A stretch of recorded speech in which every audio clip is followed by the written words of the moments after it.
Ladies and gentlemen, can you hear me? Okay. That's very. Ladies and gentlemen, welcome to what promises to be an amazing session co-organized by IFC, World Bank Group. I tell them, you want to do something? As we gather today at the backdrop of Marrakesh on day 3 of the assembly here in Marrakesh, I want to share with you some insights that this is not just a regional gathering. It's a global stage, and the stakes have never been that high. Okay. I'll take a mic. Can we get to Mulligan? Does anyone play golf here? We'll do it again. Thank you. Handheld, let's go. Okay, let's start. You know what? That's an amazing lineup. You can give yourself a round of applause. That makes me think about when I was preparing this session, I called a friend who invested in tech in Africa, and I said, how is it going? He said, it's going amazing. I'm sleeping like a baby. I said, really? He said, yes. I sleep for an hour, and I cry for an hour, and I sleep for an hour, and I cry for an hour. So ladies and gentlemen, welcome. With no further ado, please welcome on stage Minister Nadia Ftah, Minister of Economy and Finance, to give the opening word.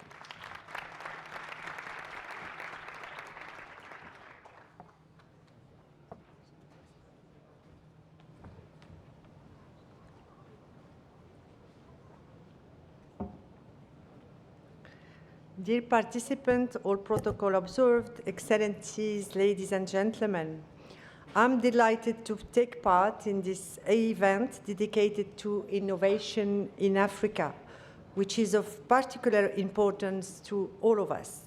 On this occasion, I would like to sincerely thank the organizer for choosing this relevant theme with multiple dimensions. After all, considering the complexity of the challenges our continent faces today, salvation will only come from our collective ability to provide creative and innovative solutions. Ladies and gentlemen, there is no need to remind that innovation is the key to success and the driving force behind resilient, sustained growth and development. In fact, the natural resources available in our continent are no longer sufficient on their own to ensure and maintain its growth.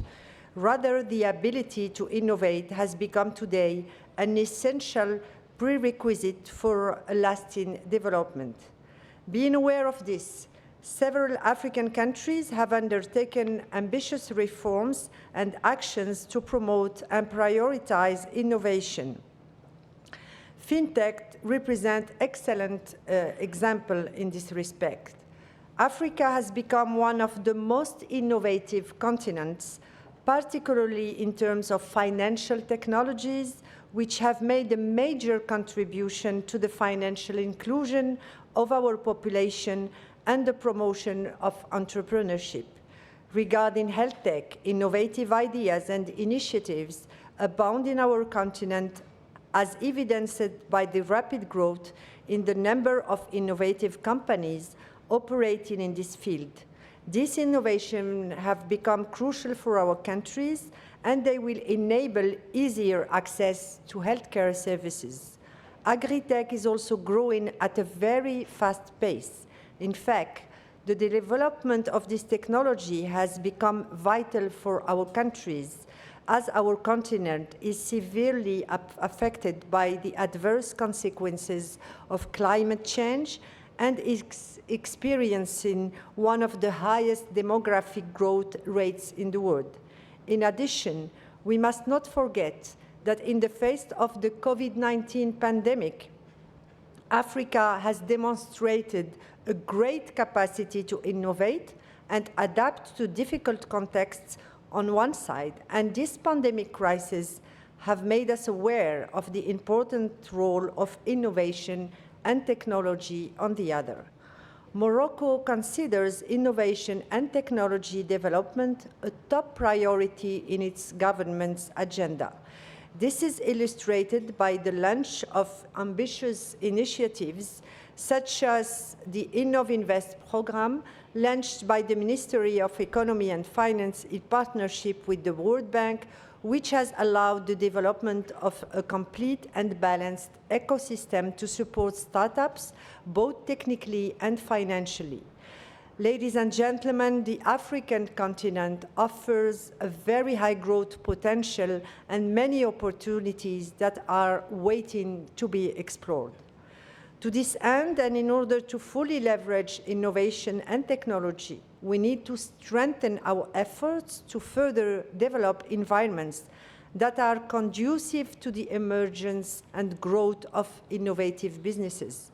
Of course, this ambition cannot be achieved without the mobilization of substantial financial resources for innovation.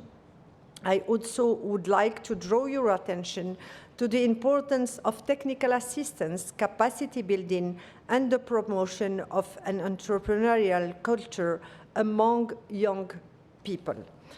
Additionally, we should strengthen dialogue and promote knowledge and experience sharing between our countries to better channel our effort and achieve our objective in the best possible way. The potential for technology development and innovation in Africa is considerable. Therefore, we need to seize this opportunity to unleash Africa's potential and energy, put innovation at the service of our continent's development and its youth. I wish you insightful and a fruitful discussion that we can make innovation a vital lever for the development of our continent. In conclusion, I would say that Africa could become a major innovation engine if we redouble our efforts jointly and create an attractive and enabling environment for innovation and ideas development. Thank you very much. Thank you very much, Minister Fattah, for highlighting the stewardship of His Majesty the King Mohammed VI and the Moroccan digital journey. Ladies and gentlemen, we've heard from government. Let's hear it from the private sector. And at the end, let's compare notes and see if they're going towards the same direction. President Elj, President of the Confédération Générale des Entreprises du Maroc. You can give him a round of applause.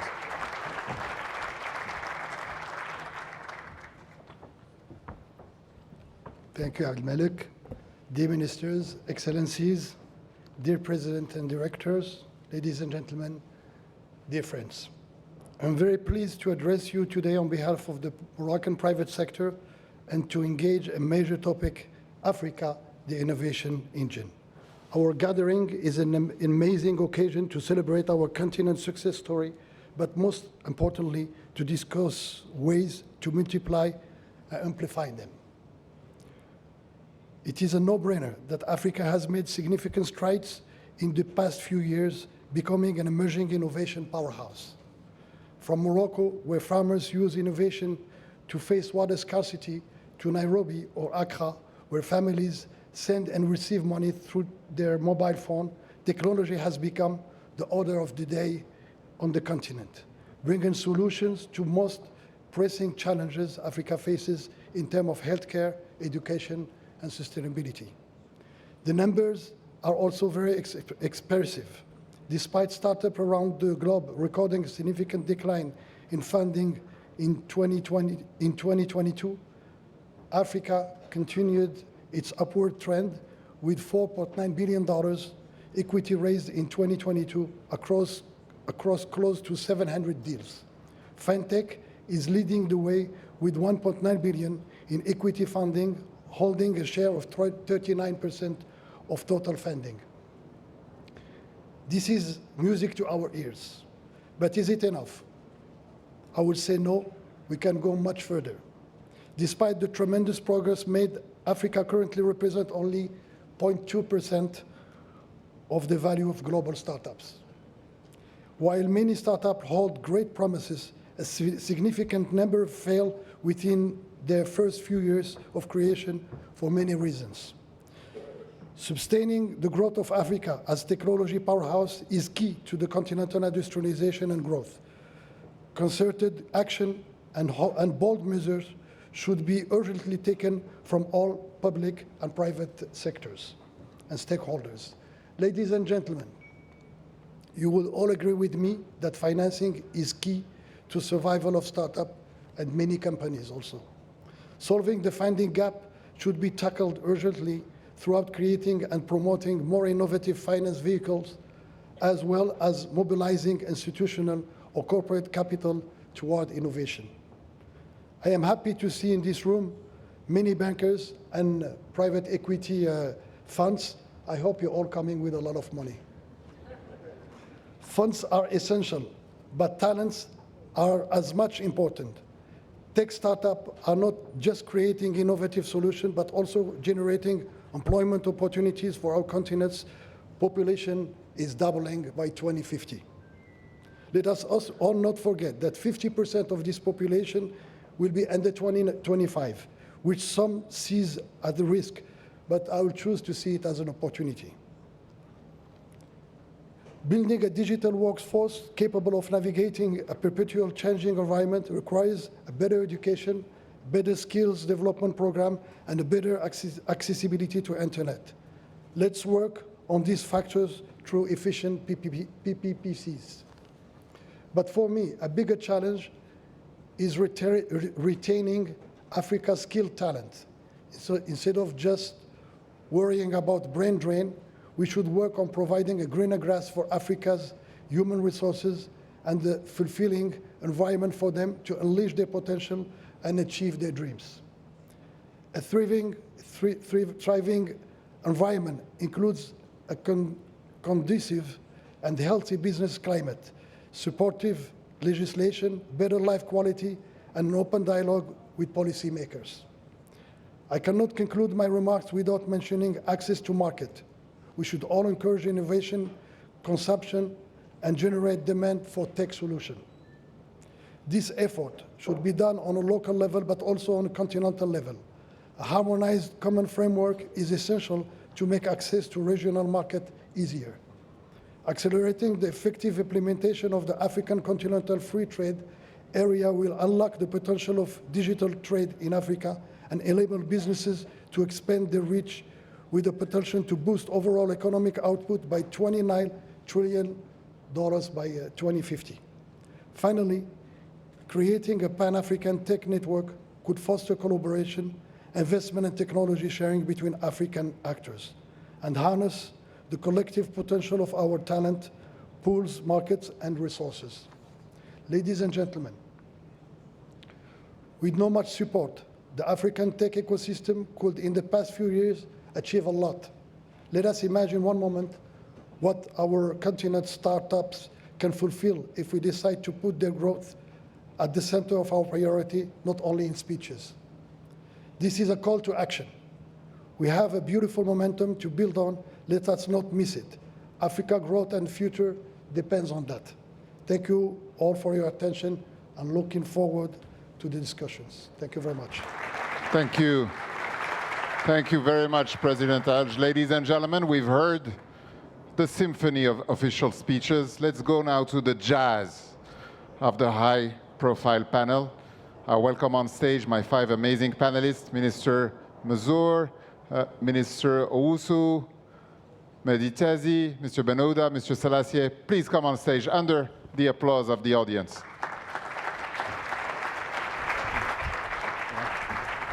As you can see, we're very well organized. There are little cartons with your names. You just...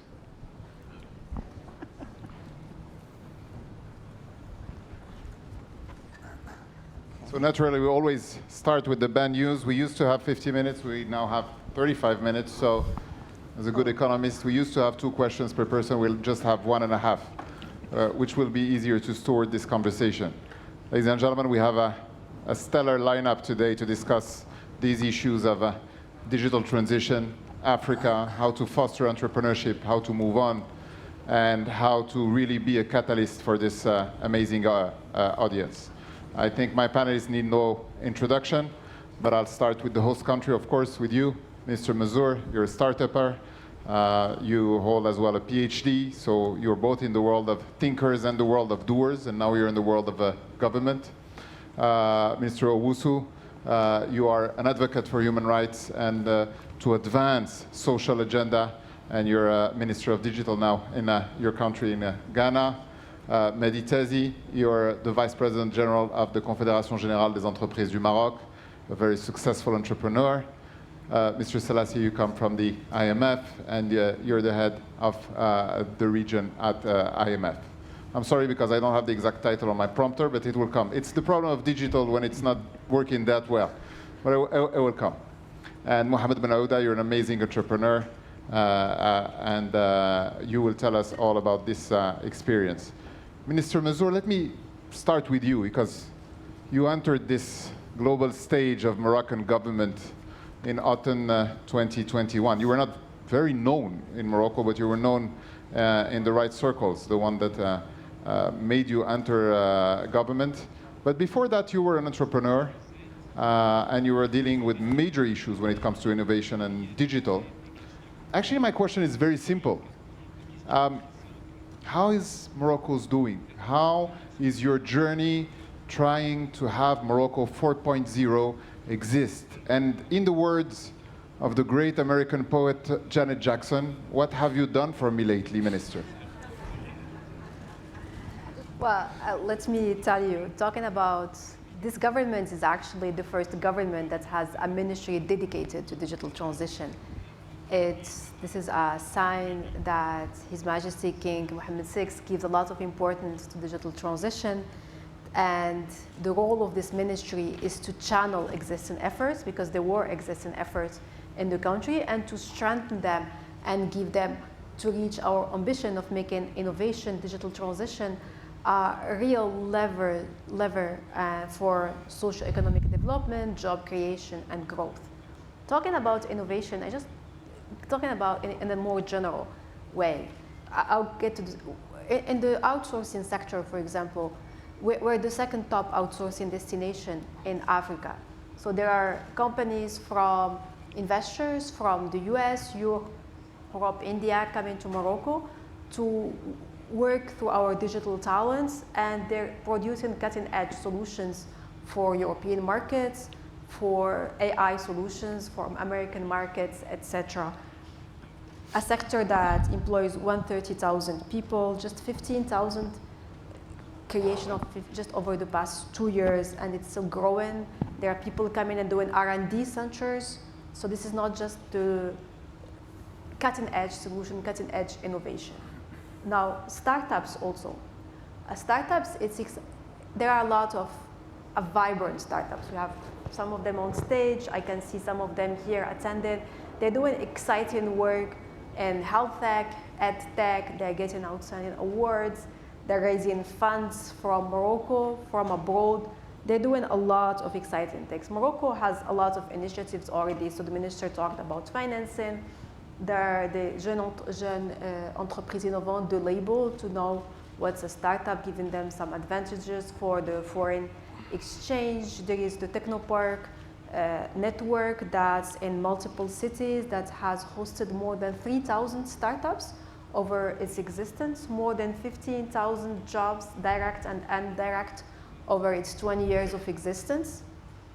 So there are lots of things going on. So just yesterday I met with a Pan-African VC, and she told me that she's actually investing in a Moroccan startup. I don't want to say its name, but they're based in Nigeria, and they're investing in a Moroccan startups. And she said, she was telling me that there are outstanding things they're doing. We have the political stability. The startuppers in Morocco, many of them have had outstanding careers before, and they made the jump. It's a very courageous jump to have a very established career in a big company and make the jump to do a startup. It takes some courage. And these actually people are more likely to succeed in general, given all statistics. And we have quite a few of them in Morocco, and I encourage them and I applaud them, because I know I did the same, and I know it's not easy. So there is a lot of potential. We've achieved a lot.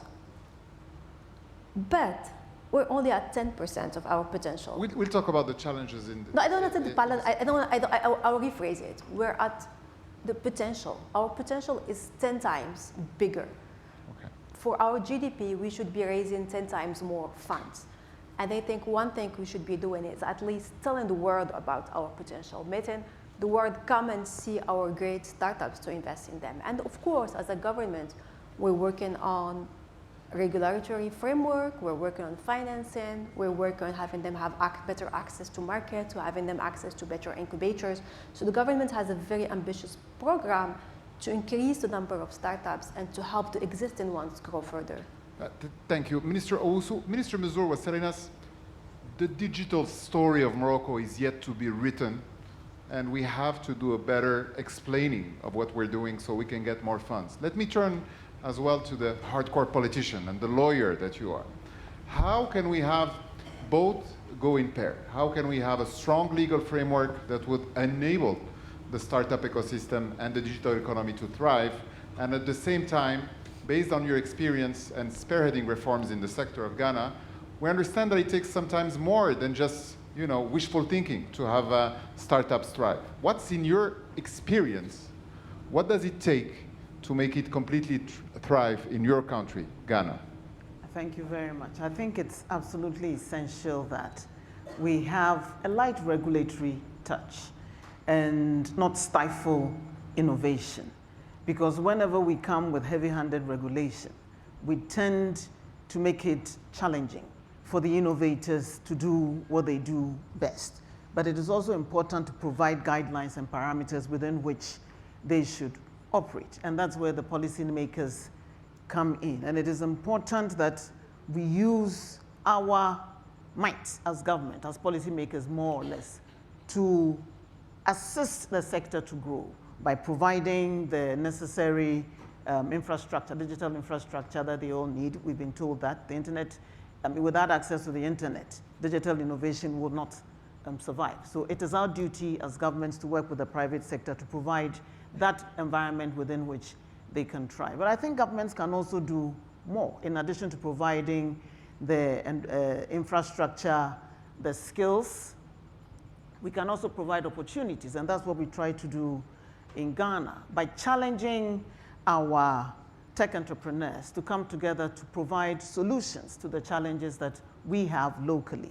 So when we wanted to do our EID, we tasked a local firm to develop the infrastructure for us, the technology for us, and they did it. Mobile money interoperability was done by a local firm. Digital property addressing was done by a local firm. SIM registration was done by a local firm. And we put 3 tech entrepreneurs together to come up with a platform on which we can apply for and pay for access to government services, and they did it. That's what we call the Ghana.gov. So governments can use their purchasing power to stimulate the tech and innovation ecosystem instead of just waiting for them to struggle on their own. We also need to provide financing. We can never have enough, and that's one of the challenges that our innovators have.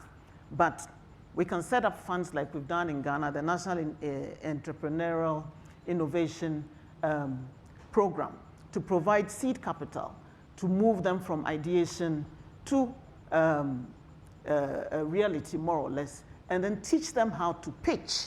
We also to pitch for access to global funds as well. And we also need to give them financial training, business advisory services as well. They're innovators, they're techies. They may not be the best business people around, but they need those skills to be able to grow to viable businesses. So these are all the things that we can do. Thank you very much, Minister Owusu. Meditazi, let me turn to you. Minister Owusu and Mr. Mazur just said, we're government. We're in the business of making decisions and laying the ground. You're in the business of, well, making money. So let's take it from your perspective as the head of Ask Capital with having major insurers in your capital. How was your journey so far? And how do you see the future of insurance technology in Africa?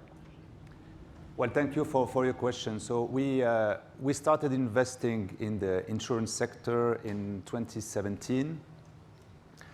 Today we run a brokerage business. We run a microinsurance a travel insurance business with an affinity approach, which means that we sell small policies to a large number of persons.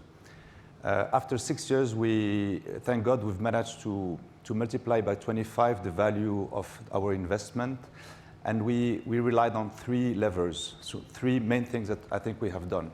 First, on talents, we went very strong on talents, so we looked for the best of the best, and what we found out very soon is that people from the younger generation have different interests, and if you want to take them in your journey, you need to give them an equity interest. So we fund it because they cannot when they're too young, and they're part of the journey. So that's one, and I think we've managed to have very good people because of that, and in our sectors, that's what we need.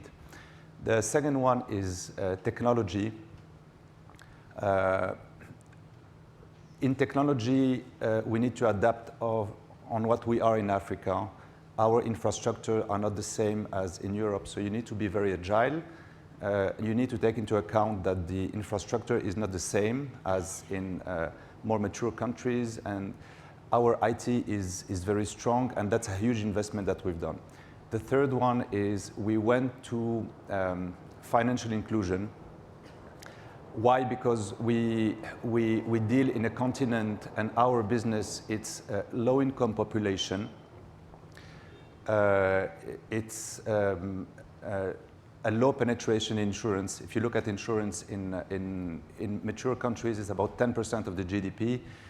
In our continent, it's between 0.5 and 3, depending on the country. So it's still low, which means that the potential is very high, and it's low infrastructure. So when you want to reach people, digital is the key, because you don't have roads. If you have lower roads or less roads, it's harder to reach population. So for that, you need a strong technology to go and reach them. So that's the 3 levers on which we rely to achieve what we have done so far.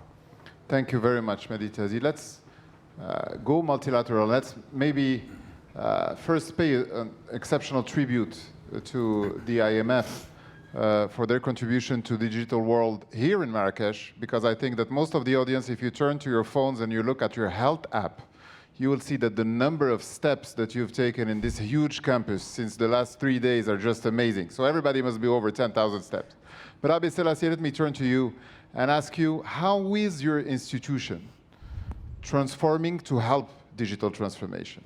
What are the recent initiatives? What are the new steps that you are taking so you are sure that you are relevant with this new generation of African entrepreneurs who have amazing talents but lacking capital? Thanks, Abdul Malik. So a couple of points, perhaps. I think first is there is a deep and profound recognition of how important innovation is, how digitalization is for improving growth prospects, development prospects in Africa as it is elsewhere. And if anything, I think in developing countries, there's an even bigger burden in making sure that technology is absorbed as quickly as possible. Again, in terms of why innovation is important, why technology is important, first thing I think is to say that a big chunk of the improvement that we've seen in development outcomes in Africa over the last 20 odd years has actually been because of, it has facilitated, digitalization has allowed the diffusion of technology, the diffusion of knowledge into the region, and the region has been very, very quick to adapt and innovate around that. Second, when we think about technology, the growth process itself, don't forget, involves 3 main ingredients. Capital, which has been recognized as being very important, and I will come to that in a minute. Labor, of course, which is another key ingredient. And the third one is innovation, which is productivity improvements, which allow to bring capital and labor together much more efficiently. And when we think about innovation, we often think about, the countries needing to invent big things to facilitate growth. But to me, I think the innovation and what we've seen in Africa and what encourages us is the adaptation, as was touched on earlier, that we've seen, the making technology adaptable to African circumstances, which has actually helped improve productivity, which has actually helped lower transaction costs and contributing to growth. I want to cite particularly kind of one example of kind of the innovation. In terms of big innovation, of course, M-Pesa, very famous, everybody knows about it. But an example from my home country, Ethiopia, there's a company called Ride, which is equivalent of Uber. Now, Ethiopia has a very, very backward banking system, financial system, payment system. So it was always going to be very difficult for an Uber-like application where you have to use credit cards to make business. But basically the entrepreneur behind Ride came up with a way in which the drivers would actually prepay to the company, and the company would direct calls to them, and at the end of the month they again prepay. So this was, I felt, kind of like beautiful innovation, and now kind of Ride and other, Uber-type services are, are the way to go. So again, incrementalism, adaptation, really, really very important in terms of how technology does. So what is the role of the IMF? I think, IMF is the entity, of course, that works primarily with governments. So how we help, of course, is in, working with governments to make sure that the business environment is as conducive as possible for companies to be able to innovate and make the best of the possibilities that there are. Second, we do a lot of work with the financial sector in particular on things like the regulatory framework around fintech and other financial activities that are important in the region.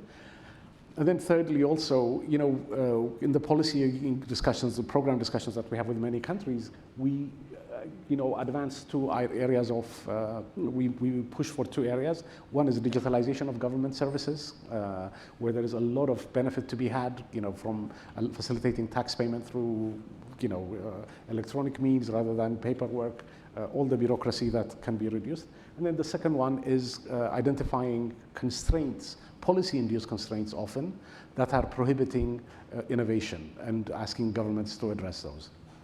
Thank you, Abe. Of course, e-government, I think you've already had the conversation with Mr. Mazur about how a government can improve in the field of digital. Ladies and gentlemen, we will turn to French for my next question, and we will go to very precise details in having a conversation with Mohamed Ben Aouda. J'aurais fait une introduction classique, mais la vérité c'est qu'on se connaît et qu'il m'est arrivé lorsque vous dirigiez une entreprise publique dont le nom commence par S et se termine par L, de venir vous visiter de temps en temps. Et je me rappelais à chaque fois cette phrase d'Einstein, c'est qu'il y a une ligne très fine entre la folie et la raison, et on ne sait jamais de quel côté ça se passe. Dans votre cas précis, vous êtes un outfox dans ce domaine des technologies, et le grand public marocain a commencé à voir votre image pendant la période du Covid, où votre entreprise, Aba Technologies, a été au cœur d'un certain nombre d'outils pour faire barrière au virus, et a connu depuis un succès absolument phénoménal, et probablement une des meilleures ambassadrices pour cet écosystème des startups et des licornes marocaines. Mohamed, parlez-nous de ce chemin que vous avez emprunté à Aba Technologies, vous qui avant étiez un serviteur de l'État en quelque sorte, et qui êtes parti ensuite vers le secteur privé. Merci, très cher ami, pour cette question. En tout cas, lorsqu'on quitte le salariat, on entreprend, il faut qu'on arrive à trouver du sens. On cherche du sens. Lors de la création d'Aba Technologies, ce qu'on souhaitait se donner comme mission, c'était de préserver la santé, l'environnement et la sécurité. C'était vraiment l'élément majeur lors de la création de Aba. Alors, préserver la santé, l'environnement et la sécurité par la technologie. Donc, la technologie, pour nous, c'est un moyen pour pouvoir les préserver. Et lorsqu'on parle de ces technologies-là, on a voulu s'inscrire dans la vision de la souveraineté industrielle et sanitaire que Sa Majesté a promue pour le Maroc, que Dieu l'assiste.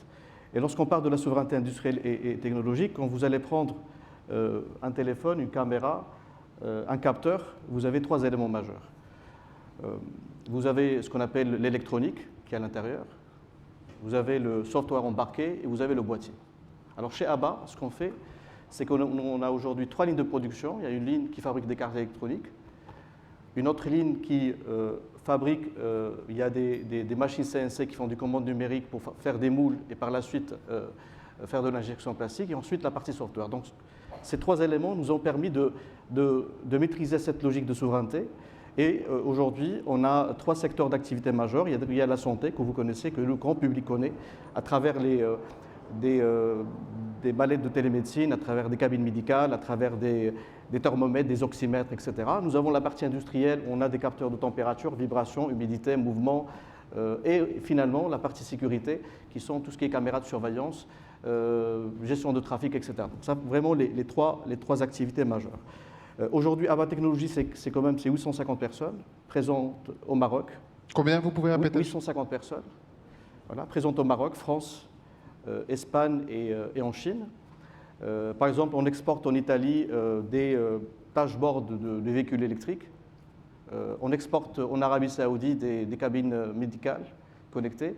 On vient d'exporter récemment en Corée du Sud des mallettes de télémédecine pour pouvoir accompagner la région Océan-Pacifique. On vient de démarrer la semaine dernière à Fromagerie Belle à Atlanta la digitalisation des usines, et surtout avec Aptiv, on est en train de les accompagner sur 25 pays, Maroc, Tunisie, Serbie, Croatie, Turquie, Pologne, pour pouvoir digitaliser les usines et surtout pour revenir sur la mission principale de ABBA, de travailler sur la durabilité au niveau de la partie sustainable. So, President Berouda, what you're telling us is that African startups can break the glass ceiling. African startups can break the glass ceiling. They can go global, they can scale, they can export even to Korea.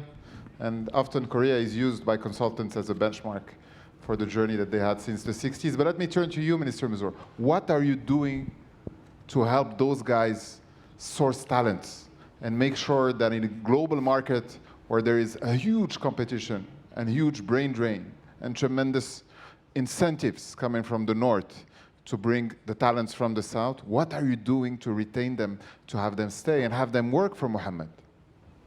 Well, I think the first thing we need to do is to have way more Moroccan talents. So around now we're producing around 8,000 Moroccan IT talent per year. We're upskilling around 5,000 per year. We can do more. We have so much young people in Morocco. They're talented in STEM and math, education. They maybe have studied math or physics. So we're working on training orders of magnitude more people. We're working with universities, vocational schools, coding schools, online platforms, and the way we train, the way they can work for Mohammed, they can create their own startups, they can help us bring investors. Our biggest strength in Morocco is our young people. So we're producing more, we're helping them work for Mohammed, but also create their own startups. And for this, as I mentioned, we're working in a very ambitious programs to have more people create startups, to help existing startups grow further, do like what Mohammed did, go abroad. For that, we need to reform regulations. The first thing probably is a legal definition of a startup. Have them have access to financing for the entire life cycle, better quality incubations, and also access to markets locally and globally. So a lot of things are going on. The human element is our biggest strength in our country. And we are just training. Some of them will leave, some of them will stay. And that's how it works. Mr. Owusu, I'll ask you the same question, but add a little bit of geopolitics, because we're in Morocco. So Africa is the battlefield between East and West when it comes to these critical technologies. How do we make sure we don't become a global battlefield for talent, and rather that we nurture, train, and prepare African talents for the next digital age? I think we just stay non-aligned. We look at what's in our own continental interest and national interest, instead of being there for the East or the West to take the spoils of their war from us. And we've demonstrated that in the midst of all the tensions going on, we can take our own decisions and provide solutions that address our problems. We're leading in fintech because 2 employees of Safari Tech in Kenya decided that let's see how we can use our own technology, 2G, to develop a payment solution to promote financial inclusion. And now it's revolutionized the whole world. During COVID, when people were scrambling around to see how to authenticate COVID tests, we came up with the Panabio system, which led to the Trusted Travel Initiative, which enabled labs and countries to authenticate certificates that labs had produced when the West or the East didn't have any such system. So when it comes to the crunch, Africa has proven that we can develop our own solutions for our own problems, but we need to work together. We need to share technology across borders within the continent. We need to utilize the talent that we have on the continent to activate the Continental Free Trade Area as the key to unlocking the potential that has been spoken of for years, but which we're yet to realize. So the time is now, and we need to take advantage of this convergence of forces, of talent, of technology, of our youthful, innovative talent, and of policymakers who are focused on taking the right decisions to enable us to use the hackneyed phrase leapfrog. So, Meritazi, let me turn to you. Minister Owusu just mentioned that way beyond circulation of capital, circulation of talent will be essential in Africa if we want to thrive. You do, alongside Shakib Lalij, have a permanent dialogue or conversation, I would say, maybe not dialogue, but conversation with policymakers. And sometimes you do have the tough conversations with them. What is the Moroccan private sector is doing to foster the conversation to better up the digital ecosystem? One quick remark first on what Si Mohamed was saying. I think and I think he played a great role in this. The COVID period was a moment where we all understood in Morocco, but also in other African countries, that the gap between what we do and what is done in the more mature countries is not so big, and that we can export our products. So personally, on one of the companies, we sold a stake to an American company. They took our IT to develop it globally. And we understood that it's, there is no magic. So we are more than able to develop things that can be used outside in South Korea, and I think it's great. And it's a turning point that we had in 2020. Coming back to your question, the challenges we have is, one, as Minister Mizour was saying, it's talents. So we train, 8,000 people in IT, maybe 10,000, whatever, but we lose day one, 20% of them who goes abroad. Where? For a reason that we can understand. Where? Where did they go? They go to the West, they go to Europe, they go to Canada, and we lose them for some reason, for reasons that we understand, but that's a point. Two, in companies that employ IT people or tech people, they have a retention rate of about 70%, which means 30% of them leave every year, and that's a great challenge that we have. We need to fix that by training more, but I think also the development of our countries from a social perspective, etc., is over time will make them stay at some point. The second big issue that we have is, I think, is regulation. Most of our regulation have been written before the digital change, and I think we have to be faster in the way we adapt to the regulation. By the time we adapt, there is a new regulation, so we need to find a way to shorten the time between when we understand that we need to change something and when it's done. And that has to be done sector by sector. In every sector, you still have regulation that says if you want to set a contract between this and that, if it's not written and signed and this, it's not valid, for example. But that's everywhere, and we need to adapt. The mighty power of red tape, as they call it here in Africa, yeah. right? Okay. Third point, and I'll be very quick on this, is the free flow of earnings between countries, and that's I think we're all aware of this, but we need to fix that. My esteemed panelists, we only have 4 minutes left before the big guys come in to the stage, and I know that a lot of you are excited to see them have this conversation. But Abe, let me turn to you. There is an almost shimmering change of image of IMF in Africa. The word IMF used to be a foul word in the 80s and 90s. And 3 days ago, we saw the managing director of IMF wearing the Moroccan national team jersey.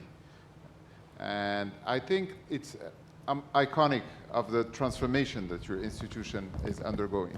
How do we make sure as well that IMF keeps on check the social agenda and that every money that is invested goes as well into creating an impact on building a better welfare state and a more social nations? Thanks. I mean, you know, the former managing director, Kristalina, too, used to say that this is not your grandfather's IMF. And it really is true because I've been there a while, and also I used to be one of the people in the 80s that had concerns about structural adjustment policies in the region, etc. So, and what has brought about this change? I think, honestly, it's a reflection of the changing times, but also a lot of the work and studies that have gone on in the institution to try and understand what are the key drivers of growth. So a lot more emphasis on how the need to address inequality, because in the long run, if you don't address that, that's, you know, it's not even economically beneficial, let alone politically beneficial. And I think one of the other lessons has been how important it is to come in scale when countries are challenged. So we're incredibly happy and proud that since a pandemic, we've provided the region with some $80 billion of financing.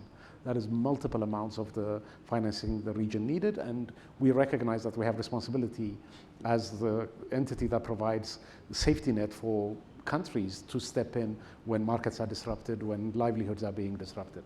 Lastly, there is also very strong emphasis on social protection in the programs we have with countries, including through using technology. So one of the proud things we're associated, you know, we're happy to see in Africa, including innovation, was, for example, in Togo, during the pandemic, they came up with a program called Novisi, which was providing transfers to telephones, via telephones, to people that needed it most, you know, whose livelihoods were being disrupted. And we encourage those kinds of innovations exactly to address the challenge that you noted. Thank you very much, Mr. Salassier. Mohamed, je reviens vers vous pour cette question finale. Et j'ai voulu que cette question finale soit un peu personnelle, dans la mesure où on a rarement des entrepreneurs qui amènent la proof of concept, de pouvoir amener des entreprises à taille.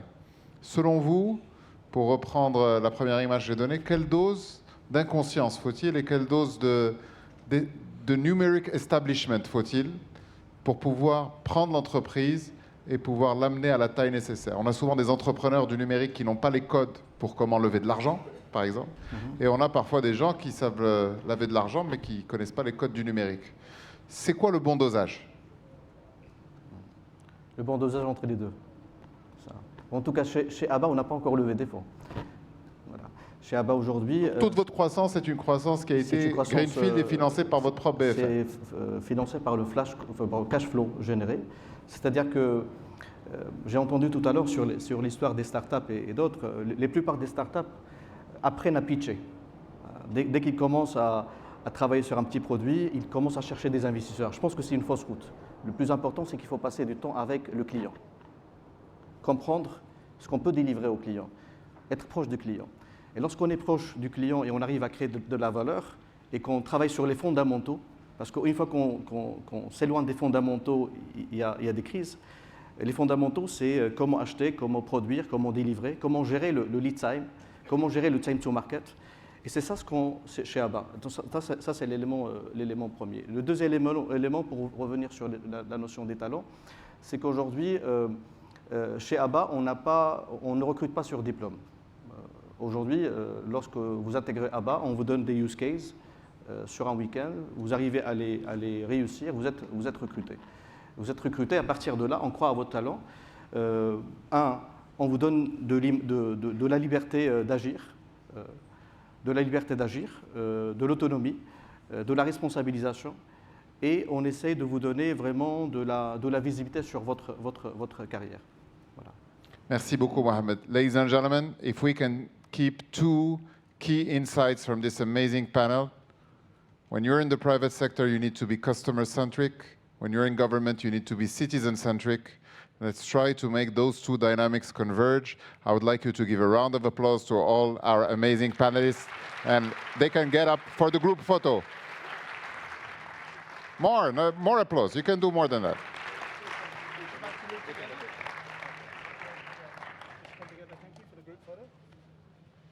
I'll take the mic from you for a sec.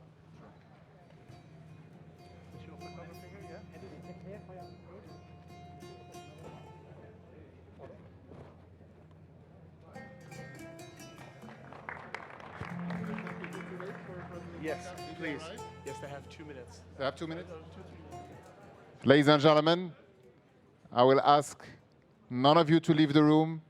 We will have one of the most exceptional and amazing conversation in 2.5 minutes between President Ajay Banga and Dr. Mo Ibrahim.